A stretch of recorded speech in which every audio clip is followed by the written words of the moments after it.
Hey guys, what is going on? And welcome back to another episode of Career Mode. This is episode number 5, and here's what's coming up in today's episode. Let's go for a different continent next, and I don't scout Africa as often as I probably should.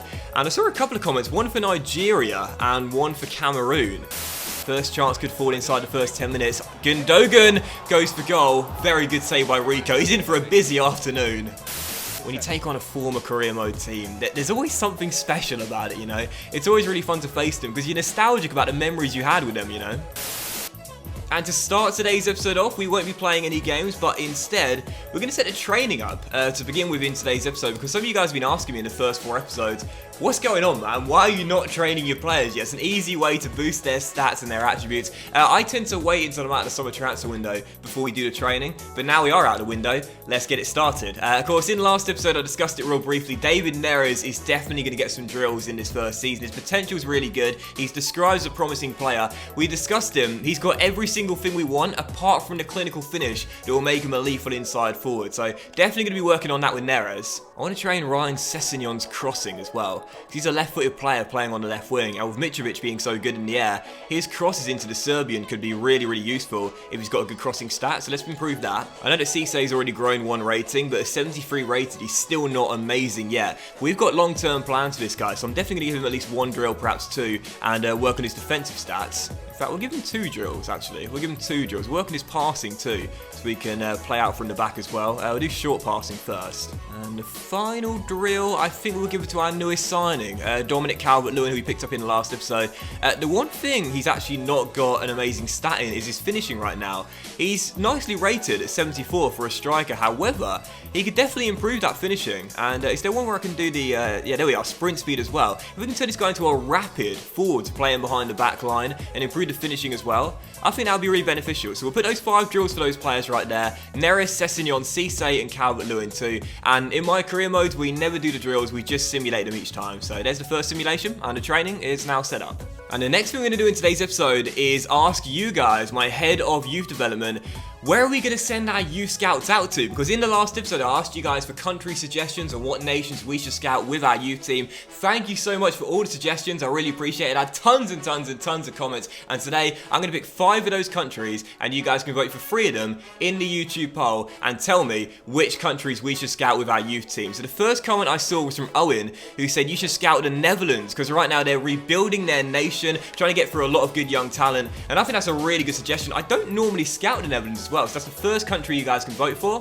RVP said, please always have a scout in England or the UK, and I think it's a great suggestion as well, because I always believe that when you are doing a career mode and you do emphasize youth scouting, you should always look for some homegrown talent, you know, players that come from the same country as the club you're currently managing. So England will be the second country out of the 5 you guys can vote for. Let's go for a different continent next, and I don't scout Africa as often as I probably should, and I saw a couple of comments, one for Nigeria and one for Cameroon. Now I think I've scouted Nigeria a few times, but I don't recall ever scouting Cameroon before. So there'd be a different nation to scout, and maybe we could unearth the next Samuel Eto'o, who knows? So Cameroon, the 3rd nation. And let's keep going further afield from Europe. Now let's go to North America, and Mexico could be very decent indeed. I like that comment a lot because I've scouted America quite a lot. I'm doing an American club and country right now. I've scouted Canada a few times. We managed Canada once, but Mexico is a nation I've rarely scouted. So Mexico's a great suggestion there. The 4th country you guys can vote for. One more nation to give you guys to vote for. Who's it going to be? I got it down to 2 right now. It's either Switzerland or Algeria, which I thought was a brilliant suggestion because I've barely scouted them ever. In fact, maybe not at all. We've got 2 nations from Europe actually, so let's do 2 nations from Africa as well. We've got 1 Central American or North American in Mexico. We've got 2 Europeans, so let's do 2 Africans as well. So Algeria will be the 5th nation you guys can vote for. So in the top right of the video right now, there is a YouTube poll for you guys. You can only vote for 1 country, but pick the one you really want me to scout. And in the next episode, the top 3 are the nations that we will scout with our youth team. So I'm asking you guys, my head of youth development, thank you for all the nation suggestions. I really appreciate it. But now it's your time to decide what countries we scout in the first season with Fulham. Poll in the top right, cast your votes now. And also just briefly on the training as well, I don't think I'm going to show you every single session we have. Normally in my careers what I would do is I would like overlap the footage whilst I'm talking about something else. But I feel like to speed things up in this career mode, I might just show you like noteworthy improvements in the players as opposed to just showing them every single time we do a session. So jumping into the first of the 3 games in today's episode, and it's surely our biggest test of the season so far. We've got the current champions, Manchester City, away at the Etihad Stadium. And this could be a really long afternoon for our back four. They're lining up in a 4-3-3, an incredibly good team featuring a fantastic front trio of Sane on the left, Bernardo Silva on the right, and Gabriel Jesus leading the line. But as for our team, despite the loss to Brighton, we are still lining up in the same 4-3-3 as we had in that 1-0 defeat. And you know what? We could possibly scrape a point here. We did against Spurs away. There's no reason we can't do the same to City as well. It's going to be a tough test though, and I'll definitely celebrate a point like we won the FA Cup final. Let's see if we can get it. Mendes got one hell of a tough test today, trying to deal with Leroy Sane. He's been a revelation since joining from Schalke, hasn't he? And as De Bruyne finds Gabriel Jesus, first chance could fall inside the first 10 minutes. Gundogan goes for goal. Very good save by Rico. He's in for a busy afternoon. City again, 23 minutes in. De Bruyne, tackled by Alfie Mawson though, well done. Now we'll play out from the back, still deadlocked to 0-0. We're doing okay for now, but I don't want to jinx things. But Mitrovic could be through! Still, this is how they love to play on the break.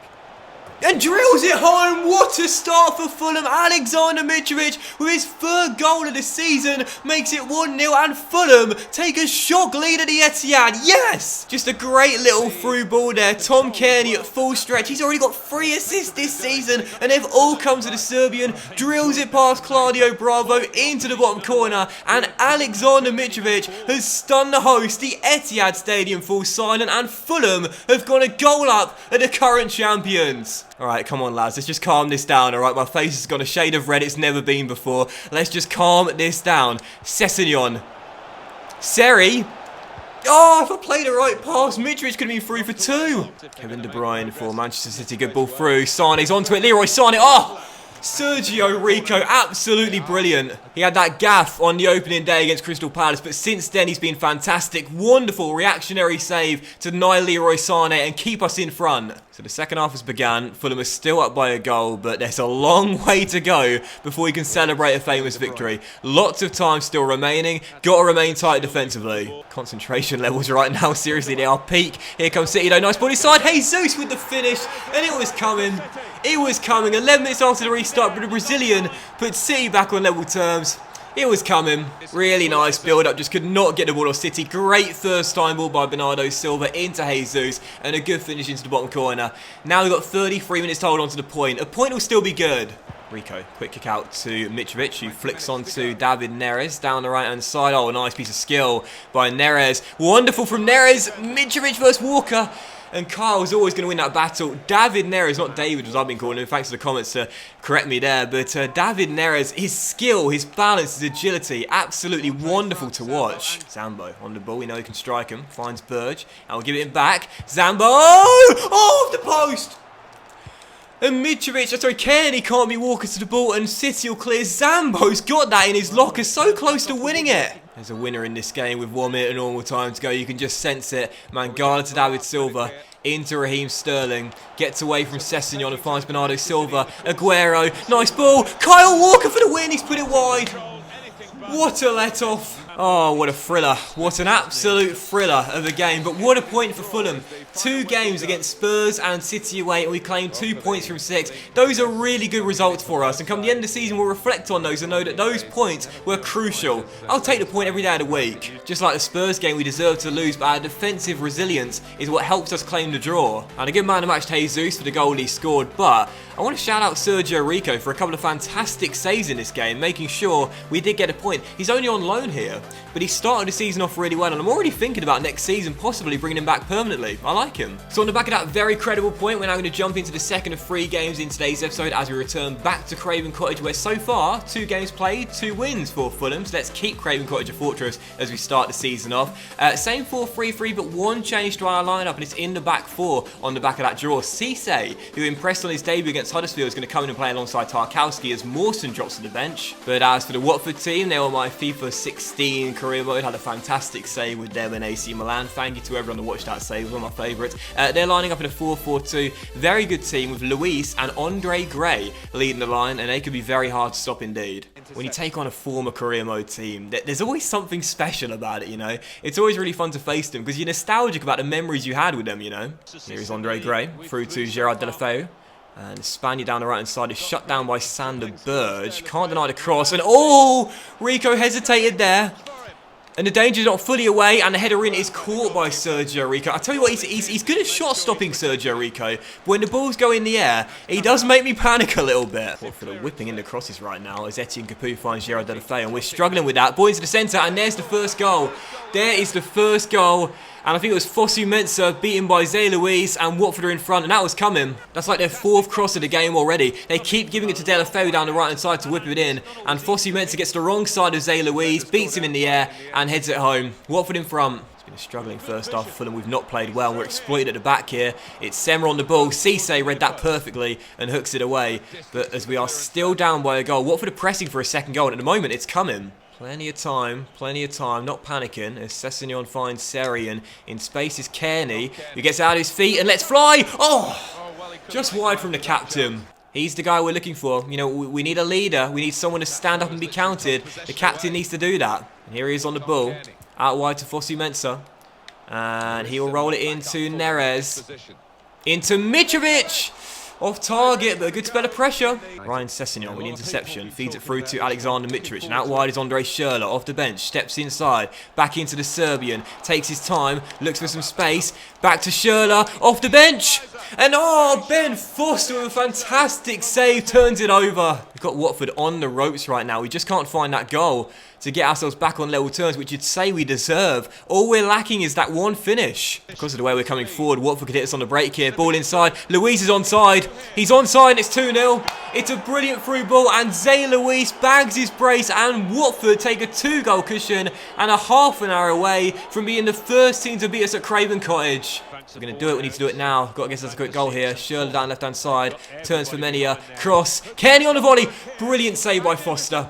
We've had the chances today, just haven't taken them. Well, that's it. Final score, 2-0, and our first defeat at Craven Cottage comes at the hands of the Hornets. 2-0 the final score, had a lot of chances, but just did not take them. No wins in our last 3 games now, 2 defeats in our last 3, 2 games in our last 3 where we failed to score a goal as well. Quite concerning, but again, it's sort of proof that we can't just rely on one goal scorer in this Fulham team. Alexander Mitrovic can't do it every single game. There needs to be someone else to put him in. But man of match Deulofeu though, 2 assists in this game, 100% passing, so hard to stop. You know, I'm looking at this Fulham team and I'm thinking, who is going to be that guy that gets the goals? Who is going to be the one that finds the back of the net? And Neres now has got to 78 on his finishing, up to 80 overall. I think Neres has to be the guy, right? In our front 3, he's the inside forward. We need that finishing stat to be trained up ASAP. I think he's the one that has to be our second highest goal scorer this season. And as we're now jumping into our 3rd and final game of today's episode, let's end on a positive. And after no wins in our last 3, return to winning ways here as we take on Walsall, the League 1 side in the EFL Cup 3rd round. This is exactly what we need. A poor patch of form in the Premier League, now a little break as we have a cup game midweek. We're lining up in a 4-3-3, 11 changes from our defeat to Watford, so chance for fringe players to impress, including Calvert-Lewin getting his first start in a Fulham shirt. And with our goal scoring woes outside of Mitrovic, maybe this is the game for him to prove he should get more minutes in the first team. 3rd and final game, Walsall. Let's get the win and end today's episode off on a positive. Oh, poor pass. Vieto intercepts. Calvert-Lewin, can you take your first chance? Oh, he's around the goalkeeper and he's found the back of the net. A terrible pass. Allow Calvert-Lewin in and he rounds the keeper and scores his first goal for Fulham. What a howler. Well, I said he might get his first goal for Fulham tonight, but it comes at the cost of a gift from Walsall. Terrible pass straight into Vieto. Finds Calvert-Lewin, but great composure from Dominic. Rounds the goalkeeper, stays on his feet and pops it in. 1-0 Fulham. Easy start, but we'll take it. We need it. It's the one thing you can't afford to do when you're a lower league side playing away from home in a cup game, you can't make individual errors because you'll get punished for them. Cisse! Oh, yes, 2-0. No error for that goal. Just a wonderful effort, and Cisse doubles our advantage 29 minutes in. Great strike. This is exactly what we needed tonight. A game to feel good about ourselves. After no wins in our last 3, starting to feel sorry for ourselves a little bit. We needed to get the confidence back, and we've done that tonight. A routine performance, a 2-0 victory, but back to winning ways, and great to get a clean sheet as well. Into next round, the EFL Cup. Good game to end on that. Nicely positive stuff. We played this game at a bit of a walking pace, if you know what I mean. We weren't going full throttle at Walsall, but we didn't need to. We got the 2 goals we needed relatively early on, and they set the tone for the game, really. We were in control from start to finish, and pleased to get the win. And man, actually Cisse as well. Scored our 2nd goal, very nice strike as well, and a good performance through the middle of the park. And again, these are the games where the fringe players can impress, and particularly when we're in bad form like we are right now, they're making a statement to play in the Premier League games and show they deserve a place in the starting 11. But that will end today's episode of Career Mode though, guys, so big thank you for watching. Really hope you have enjoyed it. And if you did enjoy today's episode, then please do drop a like, as likes are of course very much appreciated, and it really helps the channel out as well. Much love to you all. Have a fantastic Friday night. Don't spend too much on Black Friday, and don't forget, as my head of youth development, in the top right today is a poll for you guys, 5 countries to choose between, and in the next episode the top 3 will win, and we'll send our youth scouts out. Thanks guys, much love, and I'll see you for the next episode very soon. Bye.